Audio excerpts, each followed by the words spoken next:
Hello friends, నమస్తే and welcome to our YouTube channel. మన ask I'm ఒక తెలుగు ఛానల్కి మీకు అందరికీ స్వాగతం. మన ఈ వీడియోలో ఎల్సి అంటే లెటర్ ఆఫ్ క్రెడిట్ గురించి తెలుసుకుందాం. చాలామంది సబ్స్క్రైబర్స్ మనం ఎప్పటి నుంచో అడుగుతున్నారండి, లెటర్ ఆఫ్ క్రెడిట్ గురించి ఎక్స్ప్లెయిన్ చేయండి మేడం అని. సో ఈరోజు ఈ టాపిక్ గురించి తెలుసుకుందాం. ఏంటంటేనండి, ఇంటర్నేషనల్ ట్రేడ్లో అంటే మనకి ఎక్స్పోర్ట్ ఇంపోర్ట్ అంటే ఎగుమతి దిగుమతి వ్యాపారాల్లో ఈ ఎల్సి లెటర్ ఆఫ్ క్రెడిట్ అనేది చాలా చాలా ఇంపార్టెంట్ అండి. కాబట్టి దీని గురించి క్లారిటీ అత్యవసరం.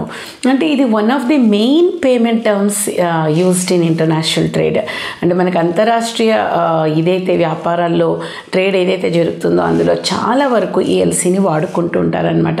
కాబట్టి దీని గురించిన సరైన అవగాహన చాలా చాలా అవసరం కదా. ఏంటంటేనండి, మనకి ఎందుకు ఇది అవసరం అవుతుందంటే, ఎప్పుడైనా అంతే ఎక్స్పోర్ట్ ఇంపోర్ట్ బిజినెస్లో ఏంటంటే మనకు మామూలుగా మనం చేసేది ఎక్స్పోర్ట్స్ వేరే దేశాలకి చేస్తాం కాబట్టి మనకు బయర్ గురించి సరిగ్గా తెలియదు అనమాట. అంటే పేమెంట్ వస్తుందో లేదో అనేది చాలా చాలా రిస్క్ ఉంటుంది, భయంగా ఉంటుంది ప్రతి ఒక్క ఎక్స్పోర్టర్కి. అది కొత్తగా చేసే వాళ్ళకైతే ఏంటంటే బయర్ గురించి సరిగ్గా తెలియదు. మరి మనం గూడ్స్ పంపించిన తర్వాత షిప్మెంట్ అయిపోయిన తర్వాత ఇంకా వాళ్ళు మనకి పేమెంట్ చేస్తారా లేదా అని అసలు ఈ రీజన్ వల్ల చాలామంది ఎక్స్పోర్ట్ చేయడానికి వెనకాడుతుంటారనమాట. మరి అలాంటప్పుడు మరి పోనీ అడ్వాన్స్ తీసేసుకోవచ్చు కదా. అడ్వాన్స్ అంటే మరి మీరు బయర్ దృష్టి నుంచి ఆలోచించండి. బయర్ మరి అతను వేరే దేశంలో ఉండి మీకు అతను సరిగ్గా వాళ్ళకు కూడా అదే భయం ఉంటుంది. ఏంటంటే మీకు పేమెంట్ చేసిన తర్వాత అడ్వాన్స్తో అతను కనుక పేమెంట్ చేసిన తర్వాత మీరు గూడ్స్ సరిగ్గా ఇవ్వకపోతే, టైంకి సరిగ్గా అందించకపోతే, లేకపోతే క్వాలిటీ అతను అనుకున్నట్టుగా లేకపోతే మరి వారికి నష్టం కదా. సో ఇద్దరికి ఒక రకమైన డౌట్ అనమాట. కొంచెం అందరికీ ఆ భయం ఉంటుంది, డౌట్ ఉంటుంది. ఎందుకంటే మన ఇద్దరు సేఫ్గా ఉండాలని ఆలోచిస్తారు. మరి అలాంటప్పుడు వ్యాపారం ఎలా జరుగుతుందండి అంటే అదేమో అంటారు కదా, పెళ్ళయ్యే వరకు పిచ్చి కుదరదు, పిచ్చి వదిలే వరకు పెళ్ళి కుదరదు అన్నట్టు. ఇది ఏమవుతుందంటే పేమెంట్ ఇచ్చే వరకు గూడ్స్ పంపించను, మరి గూడ్స్ వచ్చే వరకు పేమెంట్ ఇవ్వను అంటే అక్కడే బిజినెస్ ఆగిపోతుంది అనమాట. దీనికోసమని మనకు లెటర్ ఆఫ్ క్రెడిట్ అనేది చాలా చాలా యూస్ఫుల్. ఎందుకంటే ఇది ఒక విన్ విన్ సిచ్యుయేషన్. బయర్కి సేఫ్ ఫీల్ అవుతాడు, సెల్లర్ కూడా అంటే ఎక్స్పోర్టర్ కూడా సేఫ్గా ఫీల్ అవుతారు.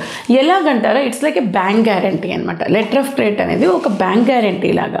ఇందులో ఏమవుతుందంటే, ఇప్పుడు మీరు ఒక ఎక్స్పోర్టర్గా మీరు గూడ్స్ పంపించిన తర్వాత మీకు పేమెంట్ వస్తుంది, అడ్వాన్స్లో రాదు. కాకపోతే మీకు ఒక రకంగా బ్యాంక్ గ్యారంటీ ఇస్తుంది. మీరు ఇలా ఈ ప్రోడక్ట్, ఈ క్వాలిటీ, అవన్నీ స్పెసిఫికేషన్స్ ఏవైతే ఉన్నాయో ఇవన్నీ మీరు ఫుల్ఫిల్ చేస్తే కనుక bank will stand as a guarantee. అంటే బయర్ బై ఛాన్స్ డిఫాల్ట్ అయినా సరే మీ ఇంపోర్టర్ బ్యాంకు మీకు పేమెంట్ ఇస్తాను అని ఒక గ్యారంటీగా ఇస్తుంది అనమాట. కాబట్టి ఎక్స్పోర్టర్కి ఇది సేఫ్ అనిపిస్తుంది. మరి ఇంపోర్టర్ దృష్టి నుంచి చూస్తే ఇంపోర్టర్ కూడా హాయేనండి. ఎందుకంటే మీ గూడ్స్ షిప్ అయిన తర్వాత ఎక్స్పోర్టర్ ఆ డాక్యుమెంట్స్ అన్నీ బ్యాంక్కి ఇస్తాడనమాట. ఆ బ్యాంక్ అవన్నీ కరెక్ట్గా ఉంటే, అంటే అవన్నీ కరెక్ట్గా డాక్యుమెంట్స్ ఇంపోర్టర్ షిప్మెంట్స్ చేశారు అని తెలిసిన తర్వాత, ఖచ్చితపరుచుకున్న తర్వాత పేమెంట్ రిలీజ్ చేస్తారు. మరైతే బయర్కి సేఫ్. చూసారా, అసలు ఎక్స్పోర్టర్ ఇంపోర్టర్ ఇద్దరికి ఇది చాలా సేఫ్ పేమెంట్ టర్మ్. కాబట్టి చాలా వరకు ఈ ఇంటర్నేషనల్ ట్రేడ్ అనేది ఎల్సీస్లో జరుగుతుంది. మరి ఈ లెటర్ ఆఫ్ క్రెడిట్లో మరి ఎలా ప్రొసీజర్ అంటారా, ముందు మన ఇద్దరు ఒప్పుకోవాలండి పేమెంట్ టర్మ్స్లో. ఓకే, నాకు letter of credit at sight అని ఉంటుంది, అంటే ఇమ్మీడియట్గా పేమెంట్ రావటం. ఇదే ఎక్కువగా మన ఎక్స్పోర్టర్స్ ప్రిఫర్ చేస్తాం కదా. వేరే రకాలు కూడా ఎల్సీలు ఉన్నాయండి, ఇవన్నీ మన నెక్స్ట్ వీడియోలో తెలుసుకుందాం డీటెయిల్గా. ఓకేనా. సో ఇందులో ఏమవుతుందంటే, ఫస్ట్ మీరు కాంట్రాక్ట్లో ఒప్పుకున్న తర్వాత మీ బయర్ ఎవరైతే ఉన్నారో ఇంపోర్టర్, అతను వాళ్ళ బ్యాంక్ని అప్రోచ్ అవుతారనమాట, మాకు ఎల్సీ ఓపెన్ చేయండి అని. సో బయర్ ఎవరైతే ఉన్నారో మీకు ఇంపోర్టర్, వాళ్ళు ఎల్సీ ఓపెన్ చేస్తారు త్రూ వాళ్ళ bank. That is called as opening bank. ఆ ఓపెనింగ్ బ్యాంక్ వాళ్ళు మీ బ్యాంక్కి, అంటే బెనిఫిషియరీ బ్యాంక్ అంటాం అనమాట. బెనిఫిషియరీ అంటే మీ ఎక్స్పోర్టర్, మీరు బెనిఫిషియరీ, మీరు కదా పేమెంట్ రిసీవ్ చేసుకునేది ఎక్స్పోర్టర్గా. కాబట్టి మీ పేరున వాళ్ళు ఎల్సీ ఓపెన్ చేస్తారు. ఎవరు? బయర్ తన బ్యాంక్ ద్వారా ఓపెన్ చేస్తాడు ఎల్సీ. అది మీ పేరున ఓపెన్ చేస్తారు. మీకు ఎంతైతే అమౌంట్ ఉందో మీ కాంట్రాక్ట్లో ఆ అమౌంట్కి ఓపెన్ చేస్తారు. అది మీ బ్యాంక్ ద్వారా, మీ ఏ బ్యాంక్ అయితే మీ అకౌంట్ నెంబర్ బ్యాంక్ ఇచ్చారో ఆ డీటెయిల్స్కి ఆ బ్యాంక్ ద్వారా మీకు అందుతుంది అనమాట. సో వాళ్ళు they will communicate, bank to బ్యాంకే వాళ్ళు కమ్యూనికేట్ చేసుకుంటారు. కాబట్టి అది మీ బ్యాంక్ ద్వారా మీకు అందుతుంది. కాబట్టి మీరు కరెక్ట్గా చూసుకోవాలి. బ్యాంక్లో ఈ ఎల్సీలో ఒకటి ఏంటంటేనండి, దీన్ని డాక్యుమెంటరీ లెటర్ ఆఫ్ క్రెడిట్ అని కూడా అంటారండి. ఎందుకంటే ఇందులో గూడ్స్తో సంబంధం లేదు. మీ పంపించిన వస్తువులు కరెక్ట్గా ఉన్నాయా, ప్రోడక్ట్ కరెక్ట్ డిస్క్రిప్షన్ ఉందా అందులో, లేకపోతే క్వాలిటీ సరిగ్గా ఉందా, అవన్నీ ప్రోడక్ట్ని అస్సలు ఎల్సీ చూడదండి. ఎల్సీ ఎంతవరకైనా సరే డాక్యుమెంట్సే చూస్తుంది. వాళ్ళు ఏం ప్రోడక్ట్స్ని, గూడ్స్ని వెళ్ళి ఇన్స్పెక్ట్ చేయరు. బ్యాంక్ మీ డాక్యుమెంట్స్ వరకే చూసుకుంటారు. సో కాబట్టి దీన్ని డాక్యుమెంటరీ లెటర్ ఆఫ్ క్రెడిట్ అని కూడా అంటారనమాట.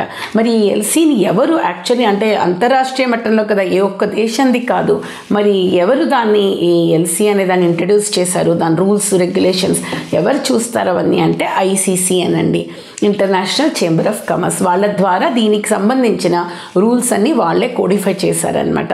దాన్నే మొత్తం అంతర్రాష్ట్రీయ మట్టంలో అన్ని దేశాల వాళ్ళు, అన్ని బ్యాంక్స్ దీన్నే అక్సెప్ట్ చేసుకుని దీన్నే ఫాలో అవుతారనమాట. ఓకేనా? ఇది మనకి లెటర్ ఆఫ్ క్రెడిట్ గురించి సంక్షిప్తంగా. ఇంకా చాలా ఉందండి, టైప్స్ ఆఫ్ ఎల్సీలు ఏంటి, దానిలో ఇంకా పార్టీస్ ఎలాగా, అవన్నీ కూడా నేను మళ్ళీ నెక్స్ట్ వీడియోలో కవర్ చేస్తాను. ఓకేనా? Thank you so much. Bye.